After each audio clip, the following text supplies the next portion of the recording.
दोस्तों आज हमें बहुत ही ज़रूरी बात करेंगे, एक केस एनालिसिस करेंगे हम लोग, जो कि हमारी टीम के द्वारा किया गया। अब ये जो केस है हमारे मित्र हैं उनके द्वारा ये केस आया था, उन्हीं के पास आया था और हम सब लोगों ने इस केस में काफ़ी रिसर्च करी।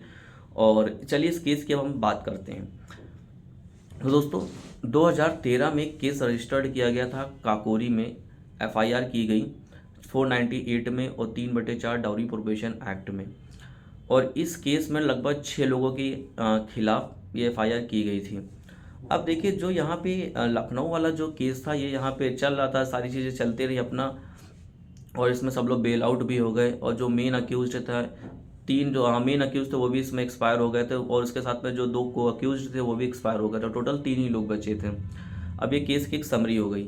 अब थोड़ा सा इसका दूसरे पहलू पे चलते हैं कि एक 156(3) से सेम सेक्शन में, सेम कॉज ऑफ एक्शन में एक 156(3) से मुकदमा दाखिल किया गया हरदोई की कोर्ट में। मीन्स जब आपका एफआईआर की गई थी उसी के 2 महीने बाद 156(3) दाखिल कर दिया गया था हरदोई की कोर्ट में।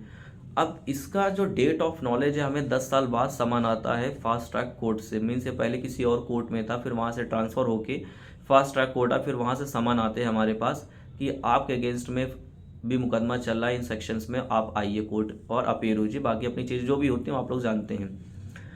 तो अब यहाँ से इस केस के मोटे मोटे फैक्ट थे, बाकी केस अपने आप में बहुत ही टेक्निकल था।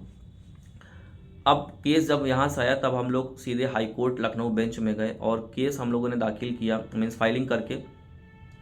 और जज साहब के सामने जब हम लोग बहस कर रहे थे तो जज साहब को हम लोगों ने बहुत समझाने का प्रयास किया कि ये जो केस है डबल जीओ पार्टी का केस है।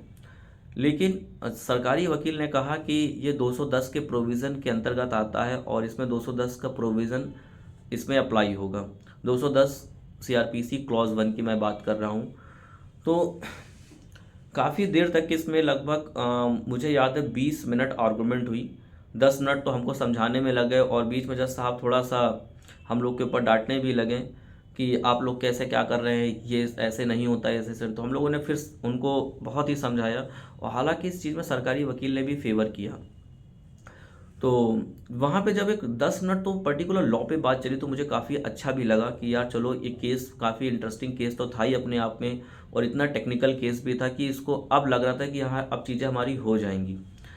फिर आर्गूमेंट हो गई, 210 का हवाला भी दिया जिसमें उन्होंने ये ऑर्डर किया कि जो आपका हरदोई में चल रहा है 156(3) एज अ कंप्लेंट केस के रूप में ट्रीट किया गया था, और उसको उन्होंने बोला कि इसको डिस्पोज कर दिया जाए, जितनी भी इसकी ट्रायल्स हैं सब पेंडिंग कर दी जाए, उसको डिस्पोज कर दीजिए। उन्होंने एक टाइम दिया कि भाई 15 दिन में ये सारी चीज़ें, इस ऑर्डर को वहाँ की कोर्ट में आप लोग लेके जाइए और वहाँ पे इसको लगाइए और इसके आगे की कार्रवाई आप लोग प्रोसीड कीजिए और लखनऊ वाला कोर्ट अपना चलता रहेगा। तो हम लोगों ने सोचा था कि पहले इस शायद मैंने जो प्रेयर की थी दोनों केस डिस्पोज हो जाए, क्योंकि जो अम्मा थी उनकी उम्र 76 साल की थी। बट हालांकि ऐसा हुआ नहीं, और आपका 156(3) वाला उसको वहाँ पे डायरेक्शन दिया कि इसको डिस्पोज कर दिया जाए। और अब हम लोग क्या करेंगे कि जब वहाँ से चीज़ें डिस्पोज हो जाएंगी तो हम लोग कोशिश करेंगे जो लखनऊ में इसको क्वाइजिंग में हम लोग जाएंगे, जहाँ तक कि अभी तक के यही शेड्यूल्ड बना है। बाकी देखते हैं कैसा क्या होगा, हम जैसा भी होगा हम आपको अपडेट कर देंगे। लेकिन अब देखिए कभी कभी क्या होता है कि आप बहुत मेहनत करते हैं किसी केस में, जो चीज़ आप चाह रहे होते हैं वो चीज़ें नहीं होती हैं। अब इसमें हो सकता हो कि भाई ये हमारी तरफ से ही कहीं ना कुछ कमी रह गई होगी, क्योंकि मैं चाह रहा था ये केस हमारा रजिस्टर्ड हो जाए तो ऑल इंडिया रिपोर्टिंग में हमारा केस दिखता। अगर कोई डबल जीओ पार्टी में सारी चीज़ें, अगर कोई किसी को इस तरह के केस चाहिए होता तो सर्च करता लखनऊ में, तो हालांकि केस उसको मिल जाता। बट हालांकि ऐसा हुआ नहीं। उन्होंने 210 का हवाला देते हुए और हमारी पिटीशन को फिर उन्होंने डेट दे दी कि नहीं आप नेक्स्ट डेट में आइए, सारी चीज़ें हो गई। तो ये एक छोटा सा केस का एनालिसिस था। देखिए केस तो मैंने आपको बहुत ही नॉर्मल भाषा में बता दिया, बट हालांकि केस ये बहुत ही अपने आप में टेक्निकल था। तो आई होप दोस्तों अगर आपको इसका ऑर्डर भी चाहिए होगा तो हम आपको भेज देंगे, आप जो मुझे मेल कर दिएगा हम आपको ऑर्डर इसका भेज देंगे।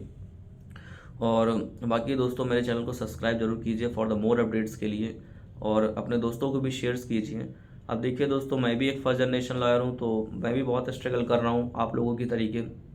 और आपकी कोई भी बात हो जो वीडियो के माध्यम से रखना चाहते हो या फिर कोई भी हो तो आप बताइए, मैं उस बात को रखूँगा और आप लोगों से बात भी करूँगा। बाकी जो मेरा इंस्टाग्राम चैनल है लीगल ईगल 192 अभिषेक सिंह चंदेल के नाम से, आप बताइए उधर एक दिन हम लोग लाइव आके बात करेंगे दोस्तों। तो बाय बाय, मिलते हैं आपको नेक्स्ट वीडियो में।